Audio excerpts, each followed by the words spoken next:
안녕하세요.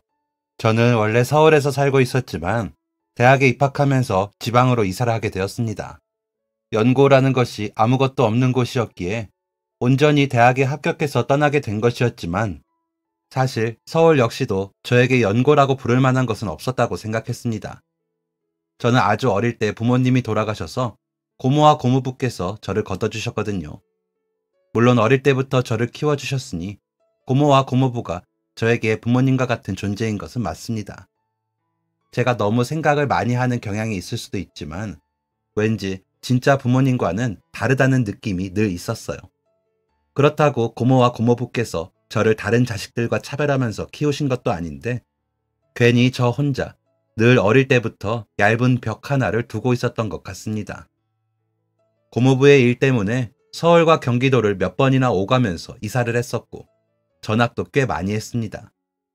그러다 보니 한 동네에서 쭉 살지를 못했었고 어릴 때부터 친한 친구도 딱히 없었죠.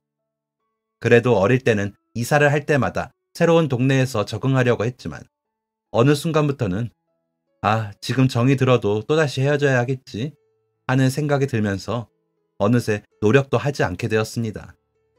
언젠가부터 사람과 관계를 맺는다는 것이 그리고 누군가에게 마음을 연다는 것이 점점 어려워졌습니다. 그러다 보니 어느새 제 세상은 아주 작아져 있었습니다. 매우 작고 쓸쓸해져 있었죠. 고모와 고모부에게는 저 말고도 3명의 자식이 더 있었습니다. 3명 다 아들이었는데 아들 키우는 집의 정석이라고 할 수 있을 만큼 무척이나 소란스럽고 늘 시끌벅적했습니다. 반면 저는 어릴 때부터 눈치를 많이 봤습니다. 고모도 고모부도 저에게 딱히 잔소리하시거나 혼을 내신 적도 없고 친자식들과 차별하신 적도 없었는데 괜히 저 혼자서 눈치를 봐서는 늘 행동에 조심하고는 했습니다. 그러다 보니 그 흔한 사춘기도 중2병도 저와는 아주 먼 이야기였습니다. 불쑥불쑥 반항하고 싶은 마음이 올라와도 나는 그러면 안 돼. 나는 객식구야. 그러다 고모랑 고모부가 나를 버리면 어떡하지? 하는 생각들이 들어서 저절로 올라오던 반항심도 목구멍 깊숙이까지 밀어넣었습니다. 그러다 보니 어릴 때부터 얌전하고 착실하게 자라왔습니다. 학교에서도 그리고 집에서도 저는 한결같이 착한 아이였죠. 사실은 그냥 남의 눈치를 많이 보고 소심한 아이일 뿐인데 사람들은 저에 대해 그렇게 이야기했습니다. 착한 아이. 그 표현이 늘 좋지만은 않았어요. 때로는 착한 아이보다도 되고 싶은 게 더 많았었거든요. 재밌는 아이라든지 유쾌한 친구라든지 그저 얌전하고 착하다는 이미지가 아닌 다른 이미지가 되고 싶었습니다. 학교에서는 늘 착실하게, 집에서는 집안일도 많이 하는 아이였습니다. 그러다 보니 고모는 삼형제들에게 잔소리를 자주 하곤 하셨어요. 너네도 저렇게 엄마 좀 도와봐라. 너네도 동생처럼 말 안 해도 알아서 좀 해봐라. 라고 말이죠. 그럴 때마다 형들은 귀찮다는 듯이 엄마 말을 무시하거나 때로는 문을 쾅 닫고 방으로 들어가 버리고는 했습니다. 그런데 참 우습게도 저는 고모와 형제들의 그런 모습이 부러웠습니다. 고모는 너희 형제들은 대체 왜 저런다니? 하면서 기가 찬다는 표정을 짓곤 하셨지만 제 생각은 달랐습니다. 고모가 형들에게 잔소리한다는 자체가 깊은 애정으로 느껴졌거든요. 또 그만큼 편한 사이이기 때문에 하고 싶은 말을 툭 터놓고 할 수 있다고 느껴졌습니다. 형들 역시도 마찬가지였어요. 만약 형들이 제가 고모를 생각하는 것처럼 불편한 마음을 가지고 있다면 감히 그런 반항이나 툴툴거림은 상상조차 할 수 없었을 것입니다. 그래서 저는 고모와 형들이 그렇게 투덕거리며 다투고 서로 잔소리를 주고받을 때마다 부러웠습니다. 저에게도 그럴 수 있는 사람이 있었으면 좋겠다고 생각했어요. 어휴, 방이 이게 뭐니? 좀 치우면서 살아라. 이야기하면 저는 볼멘 소리로 아이 참, 제가 알아서 할게요. 라고 대답하는 것이죠. 그런 관계가 너무나 부러웠습니다. 그냥 어린 나이에 모든 게 부러웠던 것 같아요. 어쩌면 그저 그렇게 서로를 편하게 생각하고 내가 어떤 말을 하고 행동하더라도 곁에 있어줄 것이라는 믿음이 있는 존재가 필요했던 것 같기도 합니다. 이렇게 마음이 복잡하고 외로울 때면 저는 지하철을 탔습니다. 게임도 잘하지 못하고 운동도 별로 좋아하지 않는 제가 유일하게 스트레스를 풀 수 있는 방법이었거든요. 스포츠를 하고 싶어도 활동적인 편도 아니었고 같이 할 수 있는 친구도 없었습니다. 혼자 할 수 있을 만한 것을 찾아야 했는데 다른 것은 별로 취미에 맞지 않더라고요. 그러던 중 우연히 지하철을 탔다가 내리지 않은 적이 있습니다. 그날은 제 마음이 유독 복잡하고 외로운 날이었습니다. 그래서 내려야 할 곳이었는데도 불구하고 그냥 앉아있는 채로 쭉 지하철을 타고 있었어요.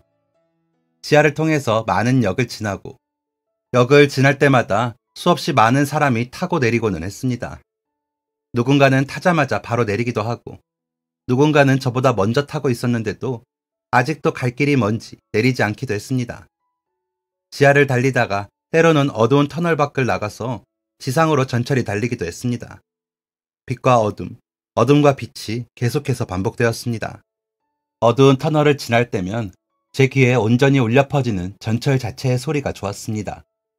또 터널을 빠져나가 빛이 들어올 때 잠시 세상의 모든 게 빛에 먹히는 듯한 느낌도 좋았습니다. 차창 밖으로 한강이 보일 때면 너무나 아름다웠습니다. 낮에 보이는 한강은 햇빛을 받아 눈부시게 빛나는 윤슬이 참 좋았고 해가 질 때쯤이면 아름다운 노을이 내려앉는 모습도 아름다웠습니다. 그리고 저녁에는 도시의 반짝이는 불빛들이 끝도 없이 펼쳐진 모습이 해외의 그 어떤 풍경도 부럽지 않았습니다. 처음에는 아주 우연히 지하철을 타고 지나가면서 그 풍경을 보게 되었지만 나중에는 그 풍경을 보고 싶어서 지하철을 타기도 했습니다.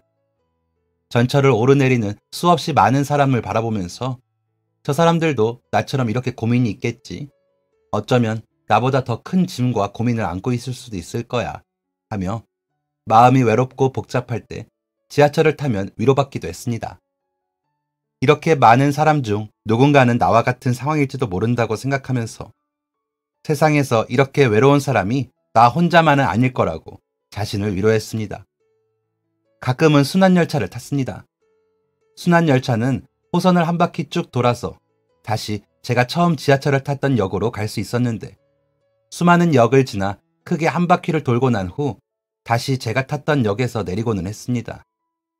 똑같은 역이지만 전철을 타기 전에 저는 내릴 때의 저와 다른 사람이었습니다. 전철을 타기 전에는 화가 나거나 복잡했던 마음을 안고 있었지만 수많은 역을 지나면서 그 감정을 모두 털어버리고 내릴 때는 제 모든 마음의 짐을 그곳에 두고 내리는 거죠. 그래서 같은 역이지만 전철을 내릴 때는 이전과는 다른 가벼운 마음으로 내리게 되는 것입니다. 처음 시작했던 곳에서 모든 것을 다시 시작하는 마음이었죠. 순환열차는 특히나 제 마음에 큰 위로를 주었습니다.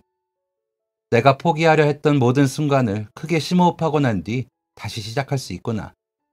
언제든 내가 시작했던 곳으로, 포기했던 곳으로 다시 돌아올 수 있구나 하는 위로를 주었습니다. 전철이라는 공간은 때로는 제 피난처가 되어주고 때로는 저에게 친구가 되어주었습니다. 제 마음을 위로해주고 고민을 들어주고 어떤 순간에는 심심할 때 즐거움을 주는 것이기도 했습니다. 그러다 보니 저는 점점 더 전철에 관심이 커졌습니다. 제 유일한 흥미이자 취미가 되어버린 것이죠. 고등학교에 들어가면서부터는 아르바이트를 시작했습니다. 하고 싶은 공부가 있어 대학에 진학하고 싶었는데 이미 자식이 셋이나 있는 고모와 고모부에게 제 대학 등록금까지 손 벌리고 싶지는 않았거든요. 물론 고모랑 고모부는 흔쾌히 도움을 주겠다고 하시겠지만 그렇게 되면 왠지 제 마음이 불편할 것 같았습니다. 그렇게 아르바이트를 시작했는데 일을 시작하고 나니 생각보다 더 좋았습니다. 뭔가 돈을 벌기 시작하니 내가 집안에서 굉장히 유용하고 쓸모있는 사람이 된 것 같은 기분이 들었거든요. 원래라면 용돈이 필요하거나 사고 싶은 게 있어도 포기하거나 혹은 어렵게 말을 꺼낼 수밖에 없는데 내가 돈을 벌어서 스스로 필요한 것에 쓸 수 있으니 삶의 만족도가 매우 높아졌습니다. 또 미래를 위해 돈을 모으기 시작하니 뭔가 제가 굉장히 계획적인 사람이 된 것 같기도 하고 앞으로 나아갈 미래가 있다는 사실이 저 자신을 매일 열심히 살게 하는 원동력이 되어주기도 했습니다. 그렇게 고등학교 3년 동안 정말 열심히 공부하고 정말 열심히 일하며 돈을 모았습니다. 원하는 대학과 학과를 꼼꼼하게 알아보고 선생님들과도 꾸준하게 상담하면서 제 꿈을 위한 준비를 차근차근 해나갔습니다. 그리고 마침내 수능시험을 보게 되었죠. 그해 수능시험은 제가 준비했던 것보다 조금 더 어려웠습니다. 평소보다 어렵게 느껴지기는 했지만 괜찮았어요. 만약 여기서 내가 원하는 결과가 나오지 않는다면 그건 그만큼 내 준비가 부족했던 것이라고 생각하기로 했습니다. 그만큼 저는 고등학교 시절 내내 후회가 없었어요. 공부도 일도 모두 열심히 했기에 결과가 어떻게 나오더라도 만족스러울 것 같았습니다. 수능 시험이 끝난 후 저는 학교에 아는 친구로부터 일자리를 소개받았습니다. 자신의 삼촌이 하는 곳이라며 냉동창고 아르바이트를 소개해 주었거든요. 수능이 끝난 후 날씨는 여전히 겨울이라 꽤 추웠는데 냉동창고는 말로 표현하기 힘들 정도로 차가웠습니다. 겨울날 냉동창고에서 일한다는 것은 실내에서도 실외에서도 계속 추위를 견뎌야 하는 것이었습니다. 어디에 있어도 늘 추웠죠. 너무 춥고 무거운 짐을 나르는 게 힘들었는데 그래도 일당을 받을 때면 무척이나 만족스러웠습니다. 제가 그동안 하던 아르바이트보다 급여가 좋은 편이었거든요. 흐르는 땀이랑 입안에 있는 침까지 얼어붙을 것처럼 춥고 고통스러웠지만 일당을 받고 나면 모든 게 다 눈 녹듯이 사라지는 듯 했습니다. 그리고 드디어 수능 결과가 발표되었습니다. 살짝 불안한 마음이 있기는 했지만 다행히 제가 예상한 만큼의 성적이 나왔고 제가 원하는 대학과 학과를 지원하기에는 충분한 점수였습니다. 그리고 대입 결과 역시도 매우 만족스러웠습니다. 지원한 대학에 모두 합격하였고 덕분에 저는 그중 제가 가장 가고 싶었던 대학과 학과를 갈 수 있었습니다. 다만 학교가 지금 살고 있던 집에서 아주 먼 곳에 있었기에 따로 살 집을 구해야 했습니다. 그리고 자취집을 구하면서 설레는 기분이 들었어요. 이제 진짜 온전히 내 집에서 살 수 있구나 싶었거든요. 그동안 아들 셋에 군 식구까지 키우느라 고모랑 고모부도 아주 힘드셨을 텐데 제가 나가면 두 분도 훨씬 마음이 편할 거라고 생각했습니다. 하지만 그런 생각은 저 혼자만의 착각이더라고요. 자취집을 드디어 계약하고 돌아온 날 고모가 저를 조용히 불렀습니다. 단 둘이 마당에 앉아서 차를 마시며 이야기를 나누었죠. 고모는 좋아하는 녹차를 마시고 저에게는 제가 어릴 적 무척이나 좋아했던 따뜻한 초콜릿 음료를 만들어 주셨습니다. 어릴 때 고모가 이 음료를 만들어 줄 때면 컵의 바닥까지 싹싹 긁어먹을 정도로 좋아했던 것이죠. 항상 더 먹고 싶었지만 이가 썩는다고 혼나거나 혹시나 폐가 될까봐 괜히 컵 주변을 핥아먹곤 했는데 그럴 때면 고모는 제 마음을 눈치챘는지 항상 형제들 몰래 한 잔을 더 만들어주고는 했습니다. 자, 이거 네가 어릴 때부터 엄청 좋아하던 건데 이제 당분간 못 만들어주겠네. 고모는 그렇게 말하면서 컵을 제 앞에 내밀었는데 기분 탓인지 약간 목소리가 촉촉하다는 생각이 들었습니다. 그리고 잠시 후 살짝 훌쩍이는 소리가 들리고 나서야 고모가 울고 있구나 알아챘습니다. 고모는 말없이 제 손을 잡으시면서 이야기했습니다. 그동안 우리 집에서 지내면서 마냥 편하진 않았지. 내가 아무리 편하게 해주려고 해도 너희 부모님이 해주시는 만큼 편하게 못 해줬을 거야. 나도 나름 많이 노력한다고는 했는데 항상 부족했던 것 같아 미안하구나. 다른 형제들이랑도 차별 없이 키우려고 노력했는데 그럴 때마다 조심스러운 부분도 많았어. 너에게 이렇게 해도 괜찮을까? 오히려 이런 말이나 행동이 너를 더 상처 주는 것은 아닐까? 어쩌면 그런 생각들이 오히려 너와 나 사이에서 거리감을 늘 만들었을지도 모르겠구나. 그래도 이제 너도 곧 성인이니까 꼭 말해주고 싶었어. 우리는 너를 어쩔 수 없이 거두게 된 것이 아니야. 너는 네 아빠에 대한 기억이 별로 없겠지만 나는 네 아빠가 태어나던 그 순간부터 아주 생생하거든. 너에게 하나뿐인 아빠이기도 하지만 나에게도 하나밖에 없던 막내 동생이었어. 네 아빠가 태어나던 그날부터 기저귀를 갈아주던 순간 등에 업고 산으로 들로 뛰어다니던 때와 조금 자라기 시작하면서 누나 누나 하고 귀찮아질 정도로 졸졸 쫓아다니는 덕분에 친구들이랑 놀 때면 항상 네 아빠 손을 잡고 동네를 누비던 것까지 아주 오래전 기억인데도 지금 당장 손에 잡힐 듯이 생생해. 그랬던 막내 동생이 군대에 가고 사랑하는 사람을 만나 결혼하고 너희 아빠 결혼하는 날 나는 집에 와서 한참을 울었어. 그 어린 녀석이 이제 진짜 어른이 되었구나 하는 게 너무나 생생하게 느껴졌거든. 그리고 네가 태어나던 순간도 생생하게 기억한단다. 너무나 다행스럽게도 태어난 네 얼굴을 딱 봤는데 너무 예쁜 너희 엄마 눈을 닮았었지. 나는 네 아빠를 아끼고 사랑한 만큼 너희 엄마도 정말 많이 사랑했거든. 철없는 내 남동생을 품어준 사람이니 너무나 고마웠지. 그리고 너를 처음 봤을 때 나는 그때부터 너에게 완전히 반해버렸어. 이미 나에게는 자식이 셋이나 더 있었는데도 처음 너를 보자마자 얼마나 예쁜지 그만 사랑에 빠져버렸단다. 그리고 너 역시도 나를 보자마자 쌩긋 웃어주는데 그 순간을 잊을 수가 없어.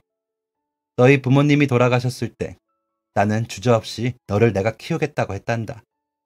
그리고 너를 데려온 이후에도 단 한순간도 후회한 적이 없어. 그리고 그때로 다시 돌아간다면 몇 번이고 나는 같은 선택을 할 거야. 그러니까 혹시나 네가 우리와 살면서 부족하거나 불편함을 느꼈다면 그건 내가 서툴러서 그랬던 거니 부디 이해해 주렴. 부디 너를 귀찮아하거나 어쩔 수 없이 키우게 되었다고만 생각하지 말아줬으면 좋겠다. 그리고 이건 너희 부모님이 네 이름으로 남긴 보험금이야. 다들 애 키우는데 돈 많이 든다고 네 양육비로 쓰라고 성화했는데 그럴 수가 없더구나. 이 돈은 꼭 네가 받아야 할 것 같았거든. 그리고 거기에 네 생일이랑 명절에 받았던 용돈들까지 다 모아두었어. 그리고 우리는 너의 가족이란다. 그러니까 언제든지 네가 힘들 때나 위로가 필요할 때 때로는 아무 이유가 없더라도 연락하렴. 우린 언제든 너의 곁에 있을 거야. 고모는 그러면서 통장 하나를 내밀었습니다. 계좌명에는 제 이름이 쓰여 있었고 안을 펼쳐보니 큰 액수의 보험금부터 시작해서 매년 제 생일과 명절 때마다 꼬박꼬박 입금을 해주셨더라고요.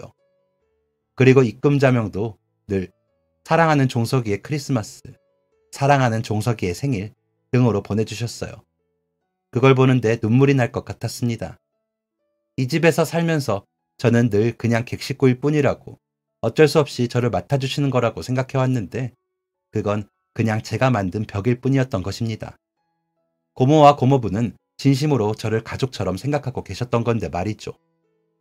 그리고 모든 짐을 지하철에 두고 내렸을 때처럼 대학 생활을 위해서 짐을 챙겨 내려가는 제 마음이 매우 가벼워졌습니다. 집을 알아볼 때와는 전혀 다른 마음이었죠. 하지만 마음이 너무 풀어졌던 탓일까요? 대학 생활이 시작되자마자 저는 완전히 풀어져 버리고 말았습니다. 고등학교 내내 아르바이트하며 공부를 하던 제 모습은 온데간데 찾을 수가 없었죠. 그리고 대학이란 곳은 이상하게 저를 그렇게 만들기도 했습니다. 이전에 의기소침한 저를 모르는 완전히 새로운 공간이라는 점은 저를 들뜨게 하기에 충분했고 제가 늘 바라던 재밌고 유쾌한 아이로 변신하기에도 충분했죠. 게다가 앞으로 몇 년을 이사나 전학 없이 쭉 함께할 친구들이라고 생각하니 마음이 너무 편해진 탓도 있는 것 같았습니다. 그뿐 아니라 대학교에 들어왔더니 약속과 술자리가 끊이지 않았어요. 입학하자마자 오리엔테이션부터 시작해서 수업 첫날을 기념하는 회식부터 신입생 환영회 등등 온갖 술자리가 끝도 없이 이어졌습니다. 또 대학교 근처에서 자취하면 어떻게 되는지 아시나요? 자취집은 완전히 친구들의 아지트가 되어버리죠.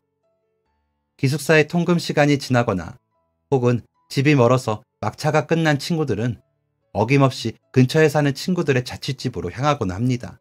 그리고 이렇게 하나둘 집에 모이기 시작하면 어김없이 또 다른 술자리가 시작되고는 하죠. 한마디로 끝이 없는 술자리와 파티의 굴레입니다. 그리고 이렇게 시작된 대학생활은 한동안 쭉 계속되었습니다. 저는 그 와중에 생활비를 벌어보겠다고 아르바이트를 병행했는데요. 온갖 술자리에 아르바이트까지 강의에 출석을 하고 나면 체력은 이미 바닥이라 수업 내내 졸기 바빴습니다. 끝도 없이 졸기만 하다가 수업 내용이 뭔지도 모르겠고 때로는 집에서 완전히 뻗어버려서 수업에 아예 가지 못한 적도 있었습니다. 누군가 제 고등학교 때의 생활을 알고 있다면 어떻게 사람이 이렇게까지 바뀔 수 있는지 놀라워했을 겁니다. 그렇게 학기를 지나다 보니까 자연스럽게 성적은 바닥을 쳤습니다. 원래 제가 대학을 들어오면서 세웠던 계획들과 아주 멀어지고 있었죠. 이대로 졸업이나 무사히 할 수 있을까 하는 생각이 들 정도였습니다. 그리고 시간이 지나니 친구들은 하나둘씩 군대에 가더라고요. 다들 빨리 갔다 오는 게 제일 좋다고, 남자라면 태어나서 한 번쯤은 군대를 가봐야 하지 않냐고 제 마음에 부채질을 하였습니다. 제가 그렇게 귀가 얇은 사람이라는 것을 저는 대학에 가서 알게 되었어요. 그래서 제일 친한 친구가 군대에 가길래 저도 따라갔습니다. 이미 1년 동안 시험 성적은 바닥을 쳤고 답도 없는 제 점수를 보고는 약간의 도피성으로 떠난 것이기도 했습니다. 그리고 그때 군대에 갔던 게 제 삶에서는 매우 좋은 선택이었습니다. 그곳에서 그동안 완전히 놓아버렸던 제 정신을 마침내 다시 잡을 수 있었거든요. 저와 비슷한 또래의 아이들이 잔뜩 모여있는 곳인데 다들 삶을 대하는 방식들은 달랐습니다.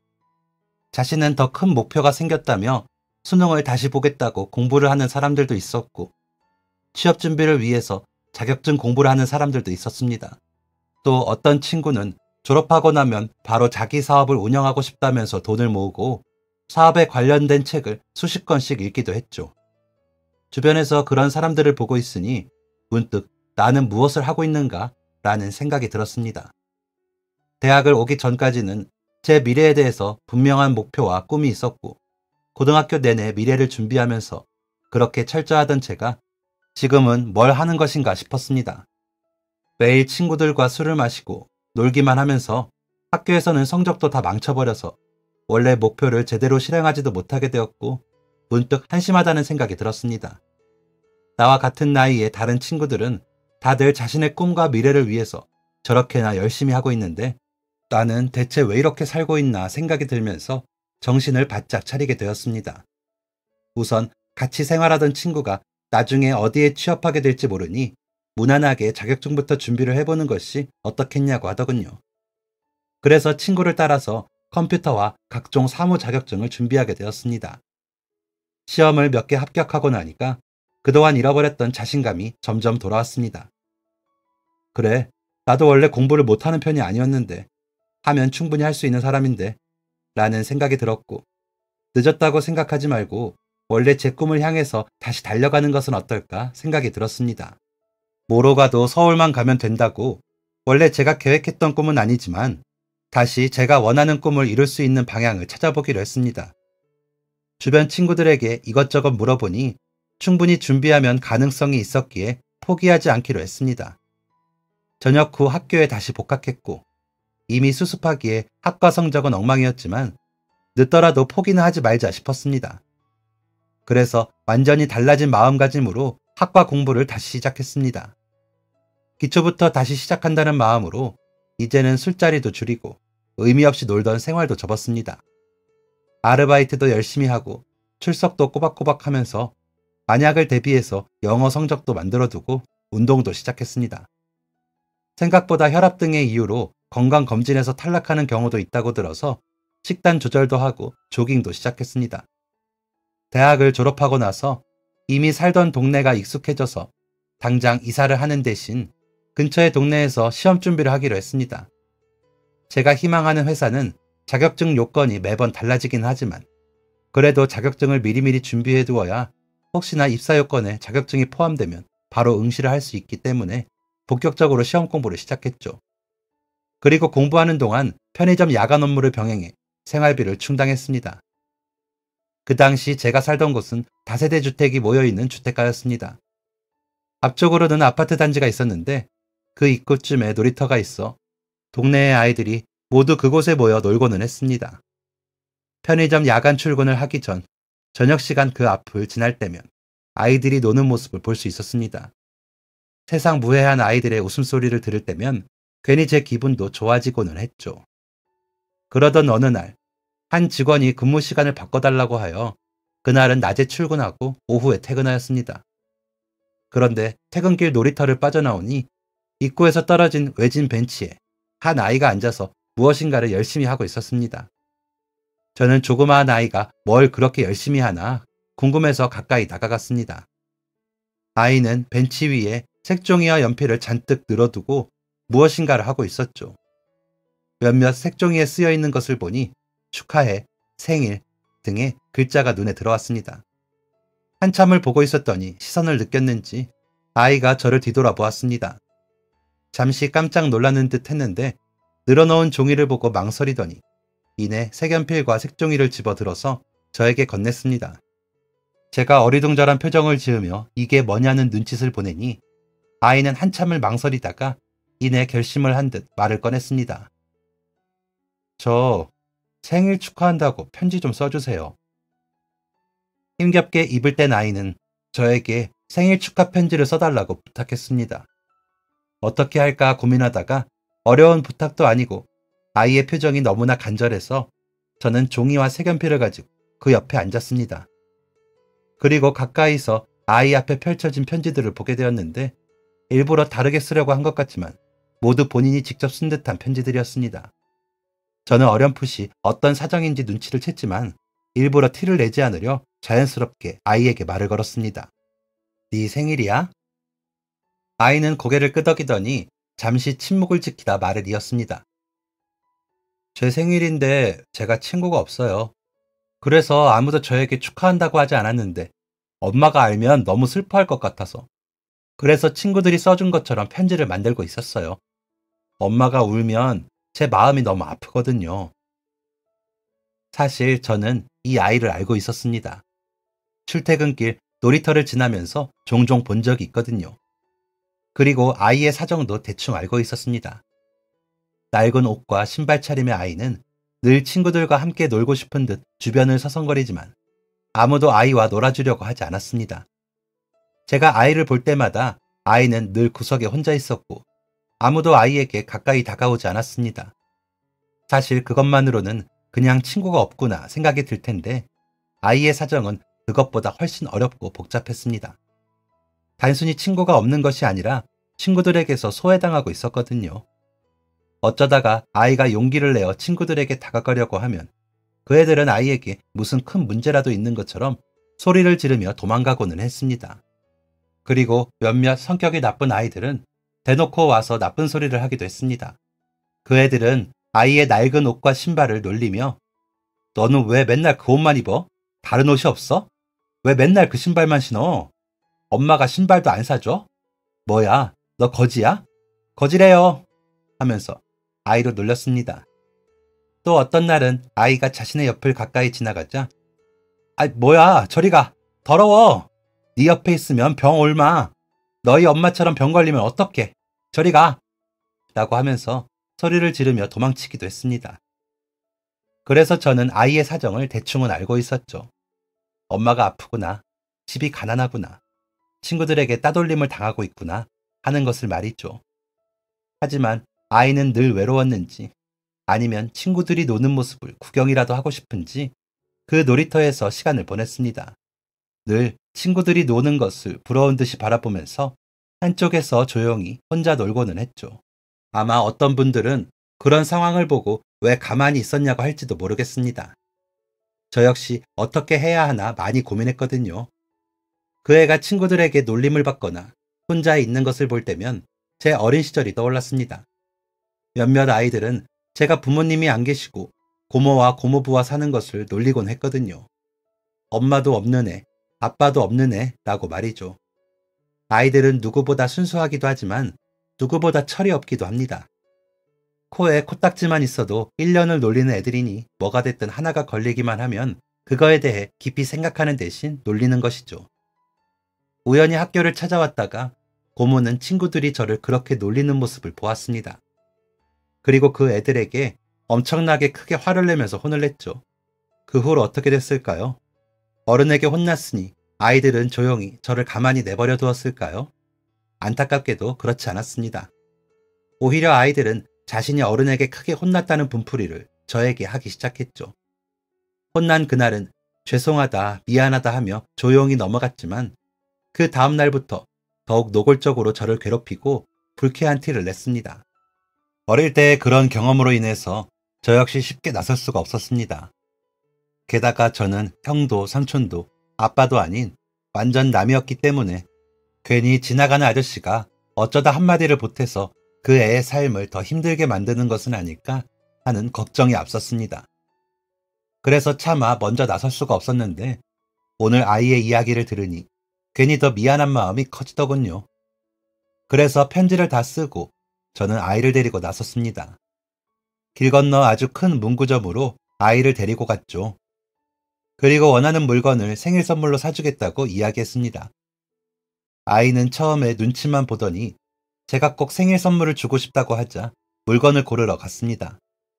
그 사이 저는 사장님에게 물어 요즘 아이들은 어떤 것을 좋아하는지 찾아 장바구니에 이것저것 담았습니다. 장난감부터 놀이카드, 학용품, 간식거리 등 애들한테 인기 있다는 상품들을 되는 대로 골라 담았죠. 그리고 잠시 뒤 아이는 손에 한 가지 물건을 들고 나타났습니다. 바로 핑크색 머리핀이었죠. 머리핀을 손에 받아서 들고 물끄러미 아이를 바라보았습니다. 엄마가 하면 너무 예쁠 것 같아서요. 저는 아이의 대답을 듣고 머리를 한 대 크게 맞은 것 같았습니다. 장난감 자동차나 만화 캐릭터가 그려진 카드 같은 거라도 들고 올 줄 알았는데 이 순간에도 아이는 자신의 엄마를 먼저 떠올리고 물건을 고른 것이었죠. 이렇게 따뜻한 마음을 가진 아이가 친구들 사이에서 따돌림을 당하다니 세상이 너무 불공평했습니다. 하지만 제가 손쓸 방법은 없었고 이렇게라도 아이의 마음을 위로해주고 싶었습니다. 선물을 잔뜩 사주고 집에 가서 엄마와 나눠 먹으라고 케이크도 샀습니다. 그리고 아이의 집 앞까지 케이크와 선물을 들여다 주었어요. 제 이름과 연락처를 적어주면서 도움이 필요할 때는 언제든지 연락하라고 했습니다. 도움이 필요하지 않아도 맛있는 게 먹고 싶거나 심심할 때는 언제든 말이죠. 그리고 제가 사는 집도 알려주었습니다. 아이가 사는 집에서 5분 정도에 가까운 거리였거든요. 그리고 며칠 후 일을 마치고 집으로 가는 길, 우연히 놀이터를 지났는데 아이를 마주쳤습니다. 너무나 밝은 미소로 저에게 뛰어오더라고요. 그리고 언제부터 준비를 한 것인지 자신이 직접 쓴 편지와 종이 비행기를 저에게 내밀었습니다. 아마도 저를 만나면 감사 인사로 주기 위해서 며칠을 계속 놀이터에 가지고 나왔던 것 같습니다. 그 후로 저희는 동네 친구가 되었습니다. 저희는 가끔 아이스크림과 빵을 나눠 먹으며 놀이터 근처에서 이야기를 나누며 시간을 보냈습니다. 저도 자격증 시험을 준비하면서 딱히 만나는 친구가 없었기에 가끔 아이와 함께 시간을 보내는 게 즐거웠습니다. 저희는 나이 차이는 많이 나지만 꽤 통하는 부분이 많았습니다. 서로 관심사도 비슷하고 흥미도 비슷했습니다. 아이 역시도 기차와 전철에 관심이 많았거든요. 저희 두 사람은 기차와 지하철 이야기를 할 때면 서로 눈을 반짝거리면서 대화를 이어갔습니다. 제가 기관사가 되기 위해서 준비 중이라고 하자 아이는 커다란 눈을 반짝거리면서 흥미로워했습니다. 그러더니 자기도 기차와 지하철을 좋아하는데 그럼 기관사가 될 수 있냐고 물었습니다. 저는 어릴 때 이야기를 해주면서 저 역시 기차와 지하철을 너무나 좋아하는 마음으로 이 직업을 준비하게 되었다고 이야기해 주었죠. 아이는 너무나 신나하면서 자신도 그럼 기관사가 되고 싶다고 말했습니다. 본인이 흥미있는 분야이기도 했지만 저에 대한 동경심 때문이기도 한 것 같았습니다. 그럼 우리 둘 다 멋진 기관사가 되어서 같이 지하철 운전해보자. 제가 농담으로 이렇게 말하니 아이는 이제껏 만났던 중 가장 우렁찬 목소리로 네 하고 대답하더군요. 그리고 얼마 후 저는 마침내 준비하던 기관사 면허시험에 합격했습니다. 교육기관에서 일정 시간 교육도 들어야 했는데 타 지역에 있는 곳이다 보니 지금 사는 곳에서 이사할 수밖에 없었습니다. 그래도 몇 달간 아이와 정이 많이 들었었는데 헤어질 생각을 하니 저도 아쉬웠습니다. 그리고 이 소식을 들은 아이 역시 무척이나 슬퍼했죠. 저는 교육이 끝나고 나면 바로 아이를 만나러 다시 오겠다고 약속했고 그렇게 아쉬운 이별을 하였습니다. 그리고 동네를 떠나기 전 마지막으로 아이에게 편지와 함께 선물을 남기고 떠났죠. 교육기관에서 진행되는 5달간의 교육은 힘들기보다는 오히려 즐거웠습니다. 제가 마침내 꿈에 다가가고 있다는 사실을 일깨워 주었거든요. 그리고 교육을 수료하고 인적성 검사까지 무사히 통과한 후 마침내 제가 원하는 회사에 입사하게 되었습니다. 회사에 입사한다고 바로 기관사가 되는 것은 아니고 자체 교육을 몇 번 더 진행해야 했습니다. 기다란 전철을 운전하는 만큼 그곳에 타고 있는 수많은 승객의 안전이 제 손에 달려있기에 교육이 지겹기보다는 책임감을 느끼게 해주었습니다. 마침내 모든 교육을 수료하고 저는 약속했던 시기보다는 조금 더 늦어졌지만 아이를 만나러 다시 이전에 살던 동네로 찾아갔습니다. 그런데 놀이터에서 아무리 기다려도 아이는 보이지 않았습니다. 혹시 오늘은 놀이터에 나오지 않고 집에 있는 것일까 하는 생각이 들어 실내일 수 있지만 집으로 찾아가 보았습니다. 그런데 문을 두드리니 나이가 많은 아주머니께서 문을 열어주셨습니다. 아이의 엄마 같지는 않았지만 혹시 친척이나 친구분인가 싶어 저는 아이에 관해 물었습니다. 그러자 아주머니께서는 그 전에 살던 아이와 엄마는 이사를 하고 2달 전 자신들이 이곳으로 이사를 왔다고 알려주었습니다. 혹시나 아이가 어디로 갔는지 아실까 싶어서 이것저것 물어봤지만 그 전에 살던 사람들과는 아는 사이가 아니라며 미안하다고 하더군요. 아쉬운 마음으로 돌아 나왔습니다. 주변에 아이와 친한 친구도 없을 뿐더러 다른 가정집에서 파출부 일을 한다던 아이 어머니와도 연락할 방법이 없었습니다. 어디서 일하는지도 아는 바가 없어 아이와 다시 만날 방법이 전혀 보이지 않았죠. 너무나 아쉬운 마음이 들었지만 어쩔 수 없이 저는 다시 동네를 떠났습니다. 그리고 저는 꿈에 그리던 기관사의 일을 시작했습니다. 이 소식을 아이가 알았다면 얼마나 기뻐해줬을까, 또 얼마나 멋지다고 생각하며 부러워했을까 생각이 들었습니다. 이따금 아이의 소식이 궁금했지만 다른 방법이 없어 그저 궁금함으로 남겨두어야 했습니다. 그리고 세월은 흘러 어느새 저도 중년의 나이가 되었습니다. 아이와 헤어진 지도 어느새 17년가량이 흘렀고 저는 어느새 제 위로 일하는 선임만큼이나 후임이 많은 기관사가 되었습니다. 20대의 젊은 기관사들이 들어올 때면 오래전 제가 막 입사를 했을 때가 생각나기도 했습니다.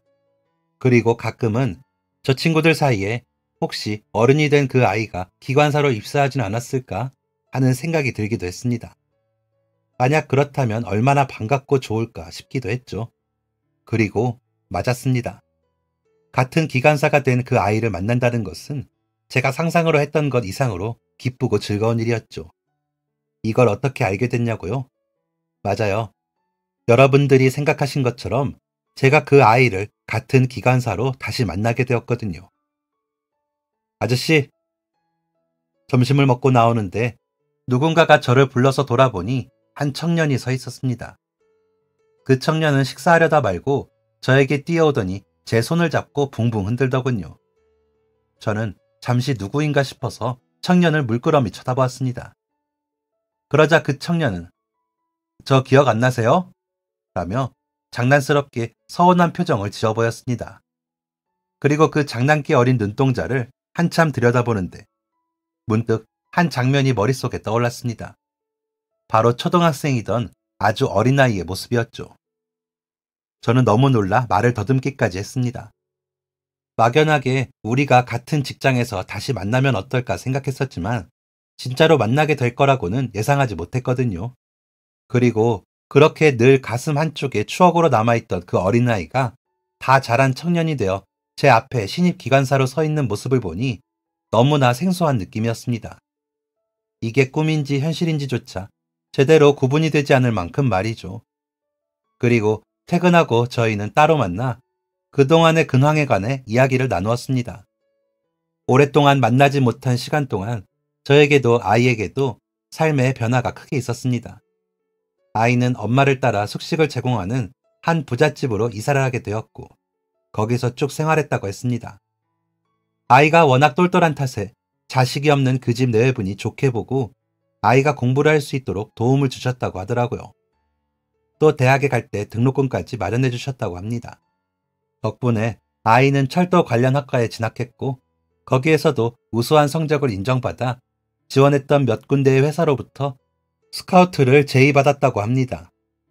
그리고 그중 한 곳이 바로 저희 회사였던 것이죠. 아저씨, 정말 감사해요. 갑자기 아이는 눈물을 글썽이면서 저에게 무릎이라도 꿇으려고 했습니다. 저는 왜 이러냐고 아이를 말리며 다시 의자에 앉혔죠.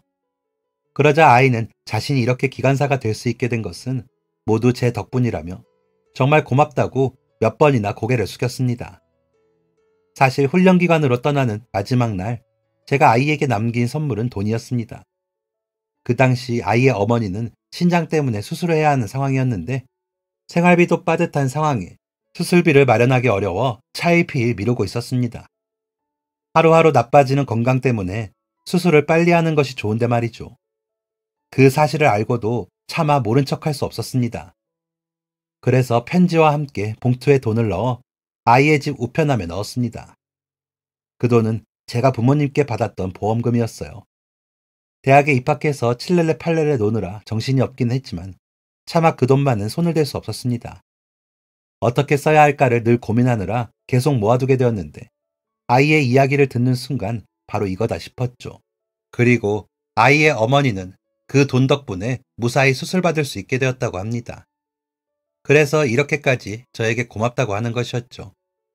저는 그저 아이도 어머니도 건강하고 행복하다는 소식에 기분이 좋아졌습니다. 아이는 자기가 어떻게든 돈을 모아서 이자까지 갚겠다며 계속해서 감사하다고 인사를 했습니다. 물론 저는 필요 없다고 거절했고요. 그렇게 다시 만난 아이와 저는 선배 기관사와 후배 기관사로 좋은 선후배 관계는 물론 돈독한 우정을 계속 이어가고 있습니다. 제가 먼저 배운 것들을 최대한 알려주기 위해서 열심히 노력하고 있죠. 워낙 똑똑하고 세심한 친구라 일도 금방 잘 배웁니다. 직장에서는 훌륭한 멘토로, 직장 밖에서는 좋은 형, 동생으로 우정을 이어가고 있는데요. 직장 밖에서의 이야기를 듣다 보면 저보다 한참 어리지만 배울 점이 많은 친구입니다. 저희 두 사람 다 오랜 꿈을 이룰 수 있게 되어 매일 행복하게 출근하고 있는데요. 주변에서 일하는 게 즐거운 사람은 두 사람뿐일 거라고 말할 정도죠. 불안하고 외로웠던 어린 시절을 벗어나 이제는 많은 사람의 이야기를 실어나르는 기관사가 된 저희 두 사람은 앞으로도 열심히 사람들을 위해 전철을 운행하려고 합니다. 저희 두 사람이 앞으로도 힘내서 열심히 달려갈 수 있도록 많은 응원 부탁드립니다. 지금까지 사연 들어주셔서 감사합니다. 사연이 재밌으셨다면 구독과 좋아요를 눌러주세요. 감사합니다. 안녕히 계세요.